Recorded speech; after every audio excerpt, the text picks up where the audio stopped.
خب سلام هموطنان عزیز، درود خداوند به خانواده شما. بسیار برادرها درباره من قلق میگم، می نویسند که قلق نگو تو برادر مای. در همین مسئله کم ترکه کم باشه کتو حقیق گفته گذاشتنی هستم که ببینیم برادرای عزیز.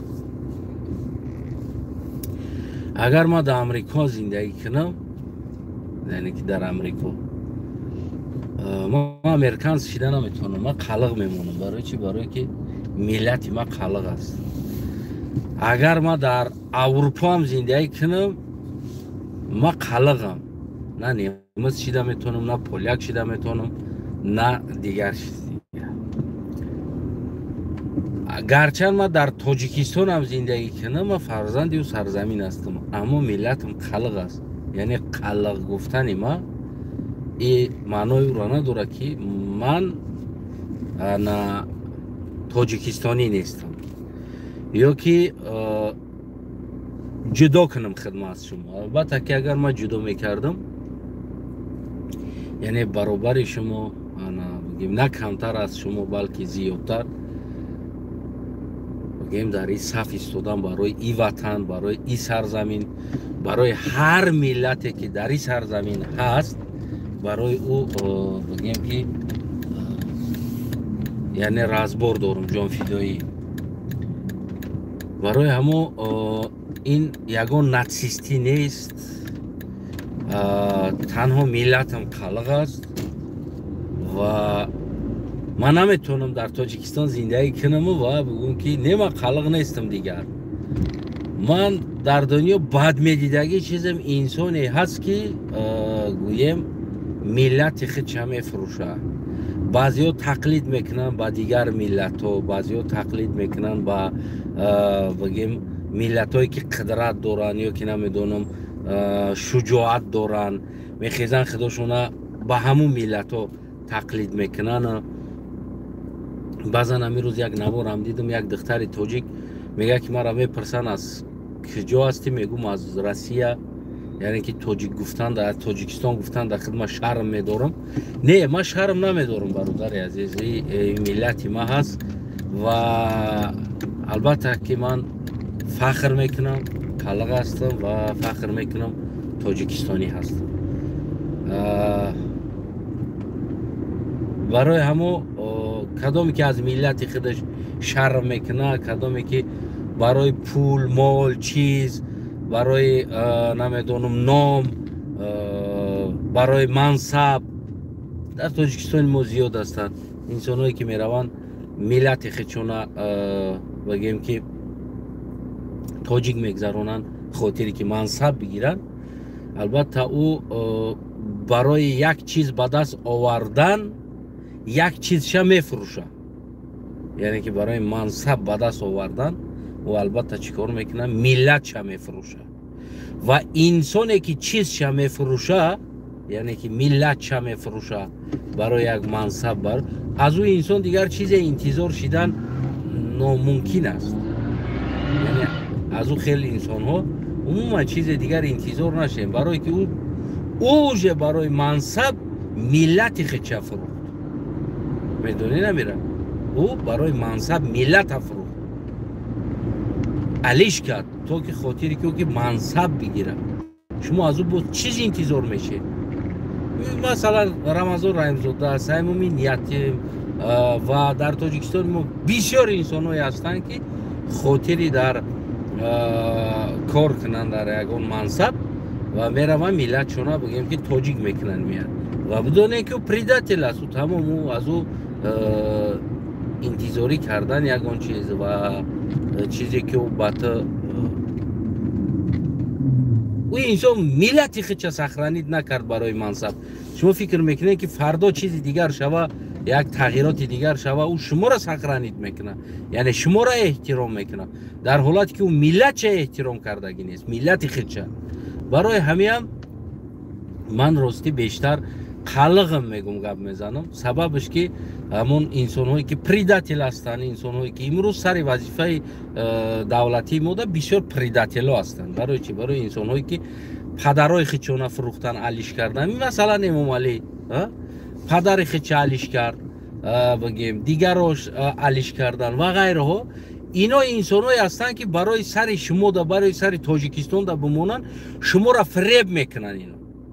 Ино фреб метиҳанд, худошона тоҷик мекунанд, худошона алиш мекунанд, ном насабошона тоҷикӣ мекунанд, меоянд то ки дар сари шумо ҳукмронӣ кунанд, бихӯранд шуморо. Ва шумо мерақсед ки ана ин тоҷики тоза аст, ана не, гап дар инҷа тоҷик будан, гап дар инҷа қалиқ будан, лақай будан нест.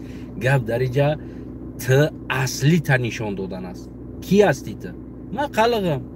Ҳамаи ҳамватанон худоро беадад шукр ҳурмат мекунен, эҳтиром мекунен, инсоное ки ақли солим дорен, медонен, мешнавен ва бовариам дорам ки фардо ма дар ягон ин ё он бигем ҷои лозимӣ агар овоз мондам ва 100% боварӣ дорам ки ҳаматон ва медонен ки инами бародари мо, инами тоҷикистони аст, инам қалиқбача аст ва меоед дониста овозтона метиҳем.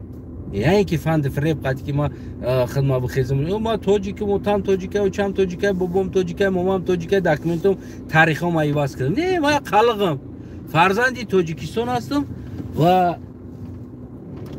این حق ما دارم در توجیکستان بزرگای طرف افتاد شد با فکرم و این حق ما دارم در توجیکستان یعنی که برای اون که ما زندگی میکنم در اونجا و فرزندای ما زندگی میکنه پدر، مادر، اکا، دودر و غیره ما زندگی میکنه ما حق دارم دخالت کردنی در کمبودی های توجیکستان همچون فرزندی سرزمین برای در کمبودی دخالت کردن یا تغییر کردن حیات انسانی باید ابیزت نت تاجیک شدن در کار نیست توجیکستانی برای همین برای این همون انسان هایی که میروند نام نسبشون رو تغییر میتن و خودشون رو تغییر میتن میویان تو که منصب بگیرن برای خاطر یک منصب برای خاطر بگیم پول کار کردن و دیگر کارو میروان خودشون رو تغییر میتن و برای همینا دویمو همین کلمه را استفاده میبرم که من خالق هستم من خالقم من حق دارم من توجیکستانیم من فرزندی سرزمینم هر یک توجیک خالق لقای قطعاً حق داره نه اینکه فند فریب کنی نه اینکه برای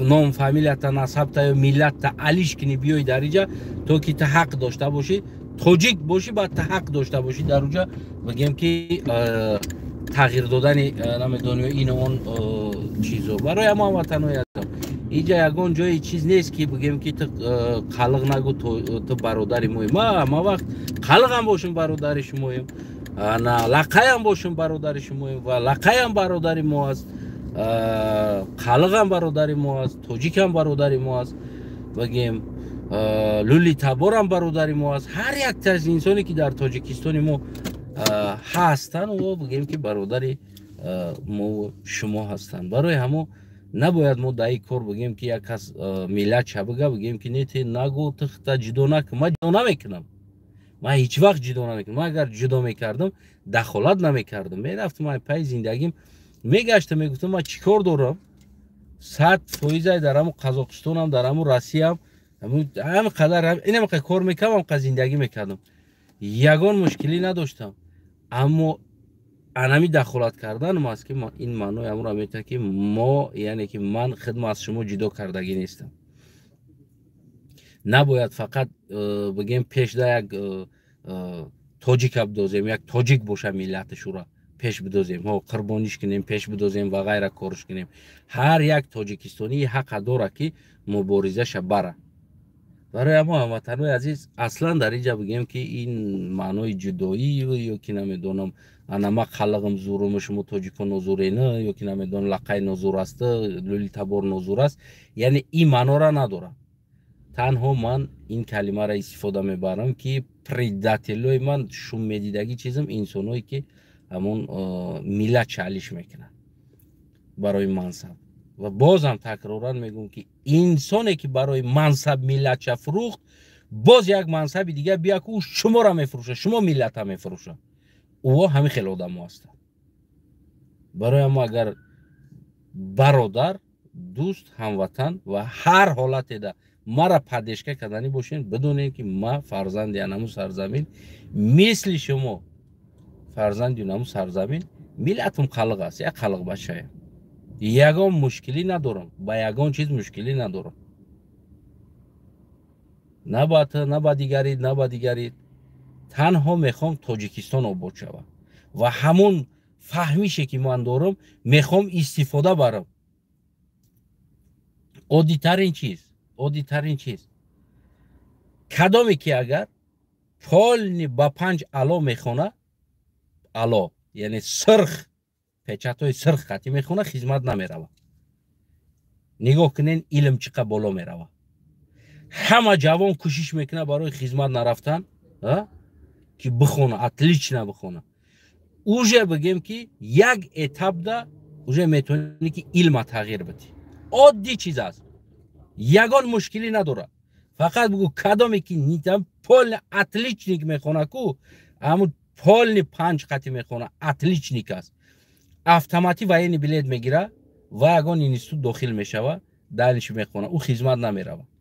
جوانو را خوندن شب ببینین، شب و روز کو از کتاب کلاش نمیورداره، چه مایی که 10 سال میگریزن کو میخونن، زاتو اتلیچ نمیسپرن، خدمت نرمفته. کدامی که نمیخونی اتلیچ نه پریود خدمت، значит نخوندید.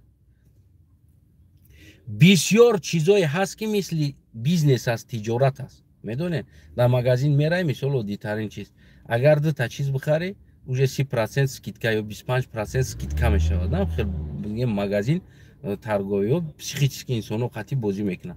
تو در جای یا تا گرفتن دو تا میگیری، هرچی ارزان تر است گفتن. یعنی انسانو رو هم پسیخیچسکی میشه، بگیم که در همه حیاتش رول بازی کنی. یعنی عادی ترین چیز رو گفتم که مثال کدام اتلیچنیک است پول سرخ 5 خطی است، خدمت نمیروه. علم ببینید چه خیلی میشه، همه کوشش میکنه در اتلیچنی بخونه تا که خدمت نره. سلامت سربالا خونه تون آباد باشه. یعنی که ملتگرایی نیست، پروست بدون خلق بچه برادر شما از تاجیکستان، خونه تون آباد باشه.